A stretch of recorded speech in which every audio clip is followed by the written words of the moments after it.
Hello students. आज की इस वीडियो में हम कक्षा 10 एनसीईआरटी मैथमेटिक्स की प्रश्नावली 3.7 का प्रश्न नंबर 4 हल करेंगे। इस प्रश्न में कहा गया है कि एक कक्षा के विद्यार्थियों को पंक्तियों में खड़ा होना है। यदि पंक्ति में 3 विद्यार्थी अधिक होते तो एक पंक्ति कम होती। यदि पंक्ति में 3 विद्यार्थी कम होते तो 2 पंक्तियां अधिक बनती हैं। कक्षा में विद्यार्थियों की संख्या ज्ञात कीजिए। तो इस प्रश्न में हमें पंक्तियों में खड़े हुए कुल विद्यार्थियों की संख्या ज्ञात करनी है।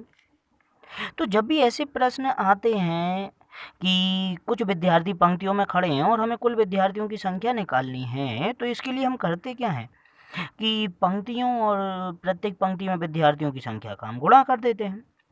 तो यहाँ सबसे पहले हमने ये माना पंक्तियों की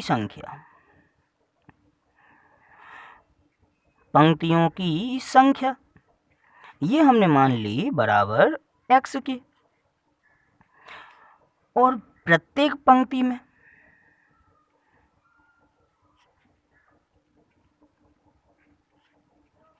विद्यार्थी वो हमने मान लिया बराबर y। यानी कि जो पंक्तियां बनी हैं वे x बनी हैं और प्रत्येक पंक्ति में जो विद्यार्थी हैं वे y हो गए। तब विद्यार्थियों की संख्या क्या हो जाएगी? विद्यार्थियों की संख्या बराबर हो जाएगा। ये ज्ञात करने के लिए हमें क्या करना पड़ेगा भाई, पंक्तियों की संख्या और प्रत्येक पंक्ति में जो विद्यार्थी हैं उनका गुणा कर देंगे, यानी कि x इंटू वाई बराबर आ जाएगा हमारा एक्स वाई। ये हो गए कुल विद्यार्थियों की संख्या। इसी प्रश्न में पंक्ति में 3 विद्यार्थी कम, प्रत्येक पंक्ति में 3 विद्यार्थी अधिक होते तो एक पंक्ति कम बनती। तब समझने वाली बात क्या है यहाँ, अब ये तो हमने कुल विद्यार्थियों की संख्या पता लगा ली, लेकिन प्रश्न में कहा गया था कि यदि पंक्ति में यानी कि प्रत्येक पंक्ति में 3 विद्यार्थी अधिक होते तो एक पंक्ति कम बनती। तो यहाँ लिखा गया कि प्रश्न के अनुसार,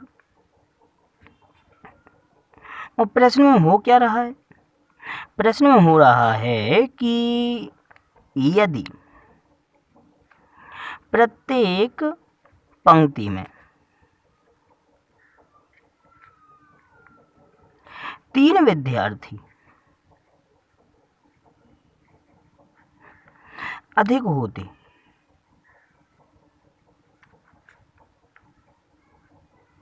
तो एक पंक्ति कम बनती।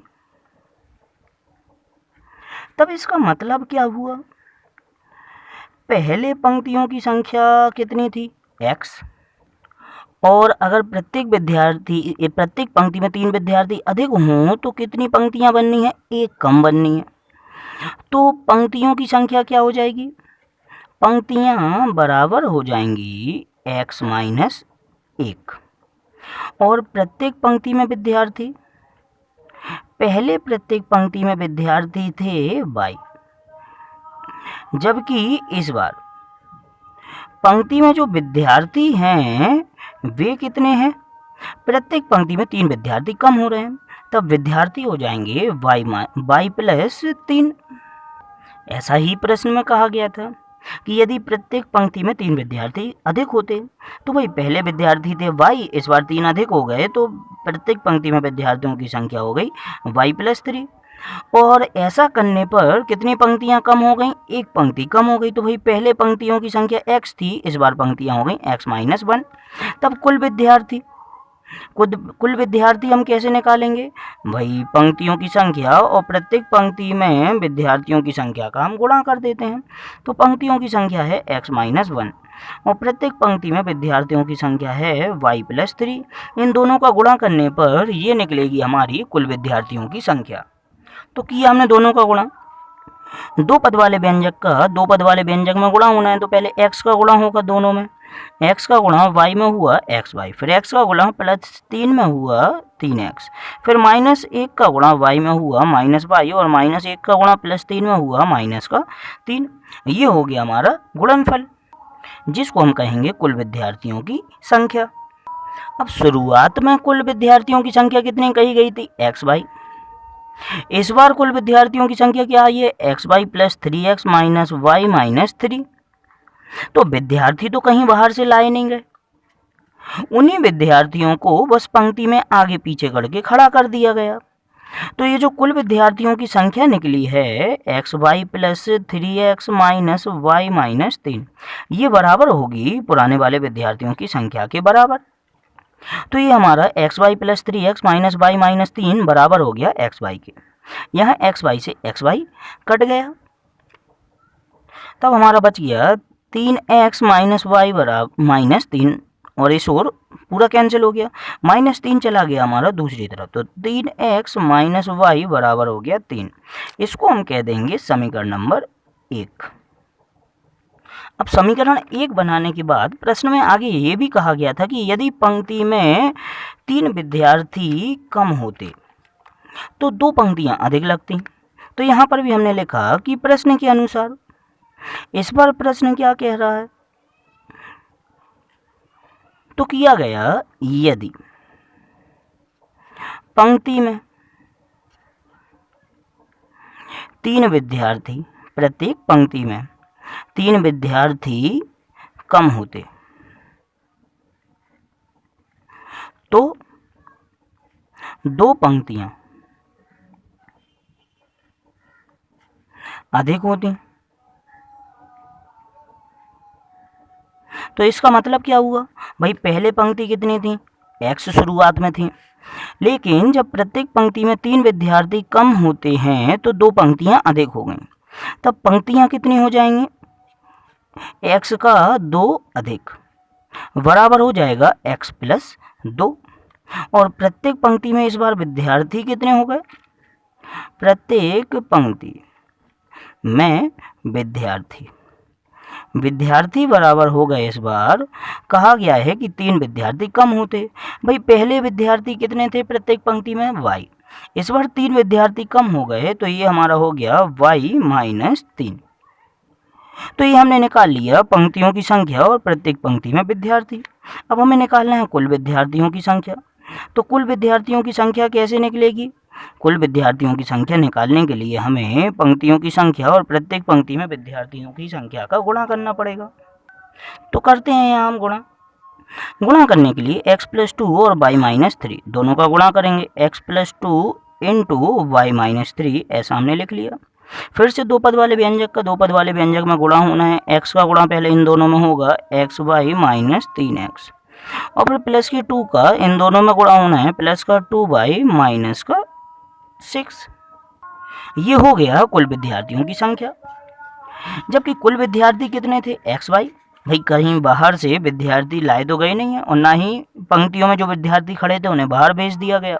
उन्हीं विद्यार्थियों को एक पंक्ति से दूसरी पंक्ति में या फिर आगे से पीछे कर दिया गया। तो भाई ये जो कुल विद्यार्थियों की संख्या निकली X Y minus 3x plus 2y minus 6, वो बराबर होगी पुराने विद्यार्थियों की संख्या के, यानी कि एक्स वाई के। ये हमने समीकरण बना लिया। यहाँ एक्स वाई से एक्स वाई कैंसिल हो गया। ये जो माइनस का 6 है वो दूसरी तरफ चला जाएगा, माइनस का 3x प्लस का 2y बराबर माइनस का 6 इस ओर आएगा, प्लस का 6 बन जाएगा। इसको हमने कह दिया समीकरण नंबर 2। इस समीकरण 1 और समीकरण 2 हम दोनों को हल कर लेंगे। तो ये रहा हमारा समीकरण 1 3x माइनस वाई बराबर 3, और समीकरण 2 है माइनस 3x प्लस 2y बराबर 6। दोनों ही समीकरणों में अगर हम देखें तो x के गुणांक बराबर हैं और उनके चिन्ह अलग अलग हैं, तो गुणांक तो बराबर हमें करने नहीं है। अगर इन दोनों ही समीकरणों को हम जोड़ दें तो माइनस के 3x से प्लस का 3x कट जाएगा, यानी कि विलोपन विधि से ये दोनों सरल हो जाएंगे। तो लिख लिया गया कि समीकरण 1 प्लस 2 करने पर करते हैं। वही पहला समीकरण हमारा है 3x माइनस वाई बराबर 3, और समीकरण 2 है हमारा माइनस का 3x प्लस का 2y बराबर 6। दोनों को ही अगर हम जोड़ रहे हैं तो ये दोनों कैंसिल। यहाँ -y और प्लस का 2y, दोनों के ही चिन्ह अलग अलग हैं, दोनों ही घट जाएंगे, ये आ जाएगा y। यहाँ 3 और 6 दोनों के चिन्ह समान हैं, दोनों ही जुड़ जाएंगे, ये आ जाएगा 9। यानी कि y का मान आ गया 9। y हमने बोला था प्रत्येक पंक्ति में विद्यार्थियों की संख्या, तो प्रत्येक पंक्ति में 9 विद्यार्थी हैं। अब x का मान निकालने के लिए y बराबर 9 हम समीकरण 1 या 2 में से किसी भी एक में रख देंगे। तो यहाँ लिख लिया गया y बराबर 9 समीकरण 1 में रखने पर।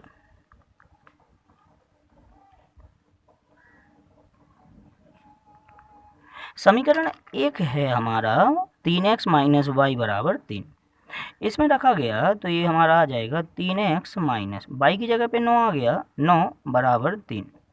9 का पक्षांतर हुआ 3x बराबर हो जाएगा 3 प्लस 9, दोनों जुड़ गए, ये आ जाएगा हमारा 3x बराबर 12।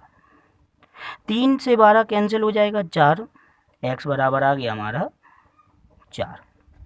यानी कि जो पंक्तियां बनी हैं वे कितनी बनी हैं, 4 पंक्तियां बनी हैं और प्रत्येक पंक्ति में विद्यार्थी कितने हैं, 9। तब प्रश्न में हमसे कुल विद्यार्थियों की संख्या निकालने के लिए कहा गया था, तो कुल विद्यार्थी बराबर क्या हो जाएंगे, कुल विद्यार्थी हो जाएंगे हमारे x इंटू वाई यानी कि 4 गुणे 9 बराबर 36, ये हो गया कुल विद्यार्थी। इसका मतलब कक्षा में कितने विद्यार्थी थे, 36 विद्यार्थी थे।